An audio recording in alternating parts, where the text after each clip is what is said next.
La puissance du vent est exploitée depuis des siècles. Le moulin à vent en est un exemple. Il utilisait le vent pour faire tourner une meule afin de moudre le grain en farine. Il était donc tout naturel de penser que l'énergie cinétique du vent pourrait servir à produire de l'électricité. La première tentative remonte à 1887. Aujourd'hui, les éoliennes terrestres et marines jouent un rôle de plus en plus important dans la production d'électricité partout dans le monde. Le Danemark produit présentement plus de 25 % de son électricité grâce au vent. L'énergie éolienne est probablement le processus de production d'électricité le plus facile à comprendre, puisque les turbines sont très visibles. Dans un parc éolien, les turbines sont ces belles grandes pales d'hélice. Elles attrapent le vent qui, en retour, les fait tourner. Les pales font ensuite tourner le générateur installé au sommet de la tour, produisant ainsi de l'électricité. Énergie Nouveau-Brunswick achète de l'électricité de 3 parcs éoliens au Nouveau-Brunswick. Ils sont détenus et exploités par des sociétés tierces. Un premier parc éolien est situé à Lamec, 30 turbines. Un deuxième près de Bathurst, 33 turbines. Et un troisième parc appelé Kent Hills, situé près de Petitcodiac, 50 turbines. Le parc Kent Hills couvre une superficie de la taille de la ville de Moncton. Il a été construit en plusieurs phases de 2006 à 2010. Il a fallu construire 52 km de route pour desservir les turbines.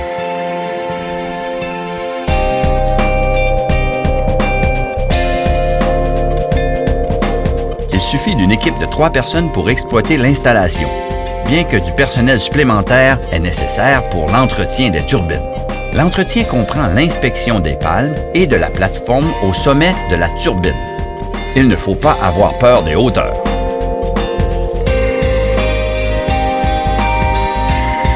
Qu'est-ce qui rend une éolienne efficace? Empruntons des données scientifiques du domaine de l'aviation. Les pales que vous voyez ici fonctionnent de la même façon, ou presque, que les ailes d'un avion. Elles sont fabriquées à partir d'un mélange de fibres et de carbone. Cette conception leur donne une résistance élevée à faible poids. Le vent se déplace plus rapidement sur un côté de la pale que de l'autre, ce qui crée une différence de pression et pousse la pale d'un côté. 3 pales autour d'un axe central qui tournent dans la même direction produisent une rotation. Des capteurs fixés à la turbine lui permettent de tourner l'éolienne pour qu'elle soit face au vent en permanence. L'angle des pales est automatiquement optimisé pour l'efficacité. Déterminer la quantité de puissance éolienne qui est disponible est une question de mathématiques. Pour trouver la puissance disponible, il faut prendre la surface couverte par les pales et la multiplier par 1/2, ensuite multiplier par la densité de l'air et multiplier par la vitesse du vent au cube. Ce dernier élément, soit la vitesse du vent au cube, est très important. Examinons cette formule à nouveau, mais directement par rapport à une éolienne. La puissance disponible est la surface couverte par les pales multipliée par 1/2, multipliée par la densité de l'air, multipliée par la vitesse du vent au cube. L'élément important est la vitesse du vent au cube. Si la vitesse du vent est doublée, alors la quantité d'énergie éolienne est 8 fois plus élevée. C'est pourquoi la vitesse du vent est le facteur le plus important à prendre en considération pour déterminer l'emplacement de ces parcs éoliens. Les emplacements où la moyenne de la vitesse du vent est plus élevée au Nouveau-Brunswick sont présentés sur cette carte en orange et en rouge. Il ne s'agit pas d'un hasard si les 3 installations éoliennes se trouvent toutes dans les zones rouges. Installer les turbines sur un terrain élevé réduit l'obstruction provoquée par les arbres et d'autres objets, ce qui produit de l'énergie éolienne plus écologique et qui répond plus rapidement au changement de la demande. Les turbines à Kent Hills sont situées à 80 mètres au-dessus du niveau du sol et le sommet des palmes à 125 mètres au-dessus du niveau du sol. Après la vitesse du vent, la quantité d'énergie éolienne disponible dépend de la surface couverte par les palmes de la turbine. Cette surface est déterminée par la formule mathématique πr au carré. Alors, si la longueur des palmes est doublée, le rayon du cercle est doublé et la surface du cercle est quadruplée. Ainsi, la quantité d'énergie éolienne disponible est également quadruplée. Si la longueur des palmes est doublée, alors la puissance est quadruplée. C'est pourquoi, en augmentant constamment la longueur des pales, les pales de turbine à Kent Hills mesurent 45 mètres chacune. Vous pensez que les pales tournent lentement? À leur extrémité, les pales se déplacent à près de 300 km/h. Les pales sont reliées à des boîtes de vitesse. L'engrenage change en fonction de la vitesse du vent afin de s'assurer que les pales tournent toujours à une vitesse de 16 à 17 RPM, même lorsque les vents sont forts. L'engrenage règle la vitesse du générateur à 3600 RPM ou 60 cycles par seconde. Lorsque la vitesse du vent dépasse 80 km/h, les turbines sont arrêtées pour des raisons de sécurité.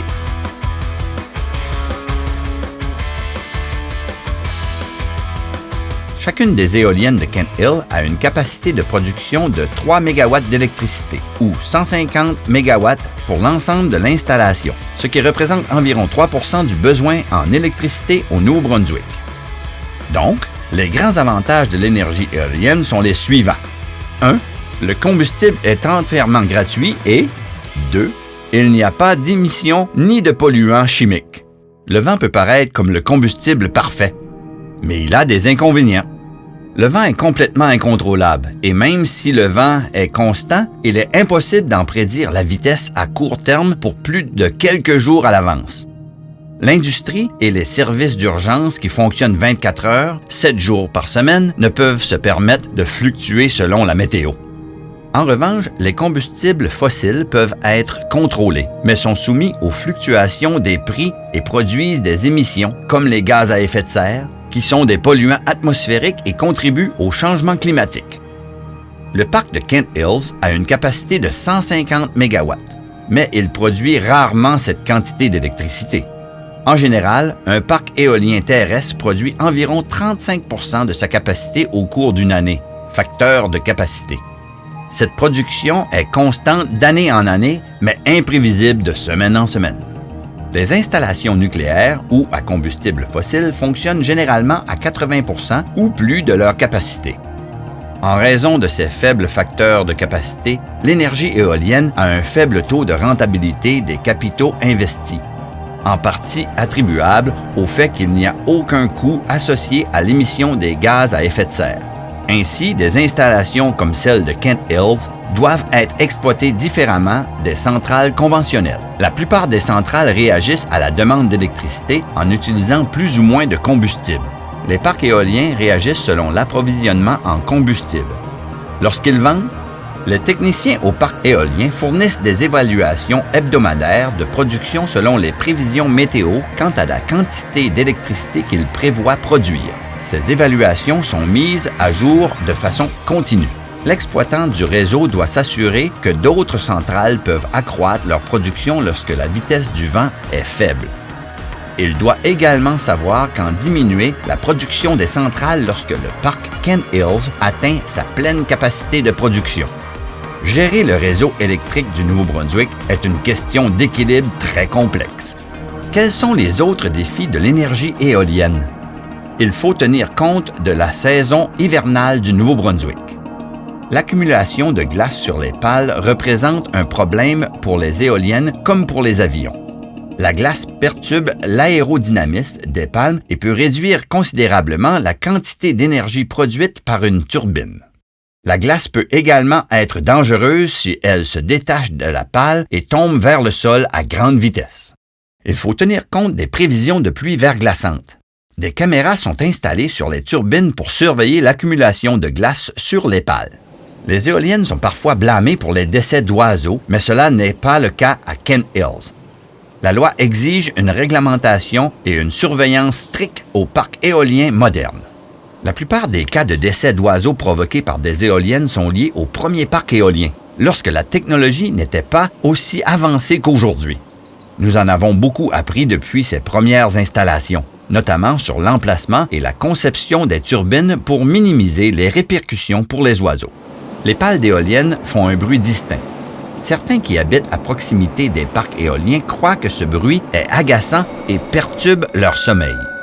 Des règlements en vigueur dans la plupart des entités administratives précisent la distance minimale qu'il faut avoir entre les éoliennes et d'autres bâtiments afin de prévenir les effets néfastes sur la santé.